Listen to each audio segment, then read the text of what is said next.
Hello friends, मैं self Ankush Thakur.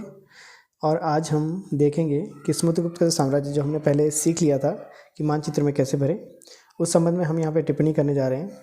जब भी हम किसी मैप को यहाँ पे जो है वो बनाते हैं तो उसके साथ टिप्पणी लिखना नितांत आवश्यक है। टिप्पणी के बिना ये जो है पूरी तरह से अधूरा है। तो आप देख सकते हैं कि ये समुद्रगुप्त का साम्राज्य है जो आपको इसमें मेंशन किया गया है। तो समुद्रगुप्त के जो ये साम्राज्य है, इसके संदर्भ में हमने लिखना क्या है, ये तो सबसे पहले हमने यहाँ पे लिख दिया समुद्रगुप्त का साम्राज्य। ओके, फिर इसमें क्या करना है, इसमें हमें ये इस तरह से जब वो ये दिखाना है कि उत्तर में हिमालय से लेकर दक्षिण में जो है वो नर्मदा और पूर्व में ब्रह्मपुत्र से लेकर जो है पश्चिम में क्या कहते हैं चंबल नदी तक जो है इसका साम्राज्य विस्तार था। ओके, अब जब हम इसके यहाँ पे अगर हम इसका विस्तार के बारे में बात करते हैं तो लगभग यहाँ से होकर जो है हमारी ये ब्रह्मपुत्र नदी यहाँ से होकर यहाँ से इधर को गिरती है। तो ये जो है ये ब्रह्मपुत्र नदी इसकी जो है वो ये पूर्वी सीमा बना रही है। यहाँ पे क्या होता है, यहाँ पे जो है हमारी चंबल नदी बनती है। तो ये चंबल नदी पश्चिम में जो है इसकी साम्राज्य सीमा बना रही है। और उत्तर में हिमालय, जैसे आपको पता है कि ये हमारा हिमालय रेंज है, उत्तर में हिमालय से लेकर दक्षिण में नर्मदा नदी, ये हमारे यहाँ पे जो है नर्मदा नदी बहती है। ओके, तो इस प्रकार से ये साम्राज्य विस्तार जो है इसका होता है।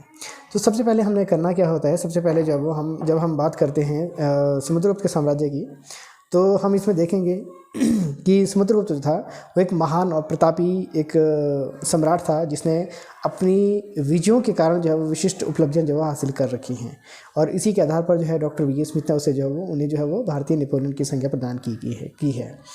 तो अब हम यहाँ पे देखेंगे, क्योंकि आपको पता है कि जिस प्रकार से जब टिप्पणी हम लिखते हैं तो उसके संदर्भ में हमने क्या करना होता है कि उसकी साम्राज्य, उसकी विजयों का उल्लेख करके ही जो हमने उसके साम्राज्य को बताना होता है। तो उसमें कुछ मूल जो चीज़ें हैं, जैसे उसकी साम्राज्य की राजधानी क्या है, उसका विस्तार कहाँ कहाँ पे है। अगर हम समुद्रगुप्त के बारे में पर्टिकुलरली अगर बात करना चाहें तो स्थिति में हम क्या देखेंगे, यहाँ पे जो है उसकी साम्राज्य की ये राजधानी है, ये है पाटलिपुत्र। ठीक है, क्या ये पाटलिपुत्र। ओके, अब यहाँ पे जो जैसे हमने मैप में पहले बताया था कि ये जो है वो आपका काशी है, उसके बाद ये सारनाथ है, उसके बाद यहाँ से जो है ये प्रयाग है, प्रयाग इनकी गंगा यमुना और अदृश्य सरस्वती का जो है जो संगम है। उसके अलावा ये हमने एक जर्नी शुरू की थी हिमाचल से, तो यहाँ पे मेरठ के बाद जो है दिल्ली के बाद जो है मथुरा के बाद आगरा, और ये जो एरिया है वो हमारा खानदेश है। ओके, अब यहाँ पे क्या होता है कि यहाँ पे ये जो साम्राज्य सीमा है उस तरह से हमने जो इस प्रकार से दिखानी, ये इनका दक्षिण अभियान है।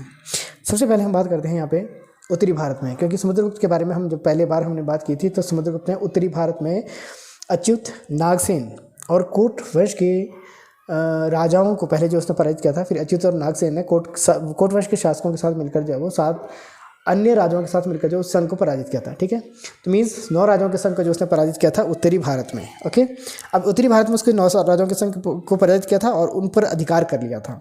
दक्षिण भारत में भी 10 या 12 राजाओं के संघ को जो उसने पराजित किया, लेकिन उसे जो है वो कूटनीति का सहारा लेकर उसे क्या हुआ कि उनके ये प्रदेश वापस लौटा दिए। ठीक है, अधीनता का मतलब ही यही होता है कि जहाँ पे हम पूर्ण तौर पर जो है उनके क्षेत्रों पर अधिकार नहीं करके वार्षिक जो कर होता है उसके बदले में उनके राज्य उनके वापस सौंप दिया करते हैं। ओके, तो ये वो क्षेत्र थे। उसके अलावा जैसे मालव, यौधेय, आभि, अर्जुनायन, तो ये जो क्षेत्र थे यहाँ वाले, ये जो है उनके द्वारा क्या किए थे, इनको भी जो है उन्होंने विजय हासिल कर रखी थी। फिर जैसे कि मध्य भारत या मध्य प्रदेश और उड़ीसा की जो जंगली जाति थी उनको भी जो है उसने परास्त कर रखा था। और आपको ये भी पता होगा कि सीमांत प्रदेशों से जो उन्होंने जो बाहरी की जो क्या कहते हैं ये साम्राज्य या शक्तियाँ थी उनके साथ जो उन्होंने क्या कहते हैं कि मित्रता स्थापित कर रखी थी। और उसी के आधार पर समुद्रगुप्त जो था एक प्रतापी सम्राट बना था। सॉरी, समुद्रगुप्त के बारे में एक चीज़ कही जाती है कि समुद्रगुप्त को एक अजेय शासक के रूप में देखा जाता है, क्योंकि इसने जितने कर भी युद्धों में उसने भाग लिया था उसमें समस्त में विजय हासिल कर रखी थी। तो इसको आप अलग अलग टॉपिक्स में लिखोगे।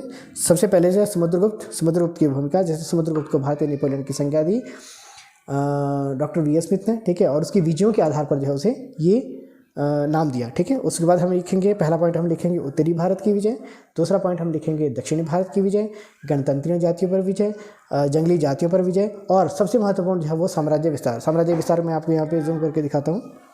यहाँ पे हम देखेंगे उत्तर में हिमालय से लेकर दक्षिण में नर्मदा नदी, पूर्व में ब्रह्मपुत्र से लेकर पश्चिम में चंबल नदी। ठीक है, तो जी ये साम्राज्य मैं आपको पहले ही बता चुका हूँ। ठीक है। तो आई होप कि आपको जो है ये चीज़ें समझ आ गई हो, और उसमें आपने ये चीज़ बतानी है कि जैसे कि अगर हम बात कर रहे हैं तो यहाँ से मैं बताना शुरू करूँगा। ये पाटलिपुत्र है, ये आपका काशी है, ये आपका सारनाथ है, ये आपका प्रयाग है, ये आपका मथुरा है, ये आपका आगरा, ये आपका सर दिल्ली है, और ये आपका मेरठ है। ठीक है।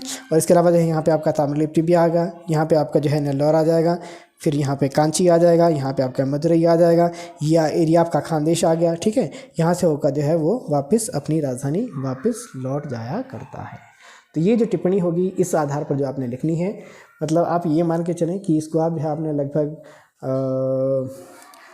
60-70 शब्दों में जैसे कम से कम लिखना है, और इस तरह से इसको जो है वो बाइंड अप करके, या इसको जो है कंपाइल करके, शुरू में समुद्रगुप्त के बारे में लिखा कि उसे जो है वो भारतीय नेपोलियन की संज्ञा प्रदान की गई है, और उसका जो उसकी विजयों का उल्लेख हमें उसके स्तंभ लेख, इलाहाबाद स्तंभ लेख या प्रयाग प्रशस्ति से मिलता है, जो उसके राज कवि द्वारा जो हरिशचंद्र द्वारा लिखा गया था। ठीक है।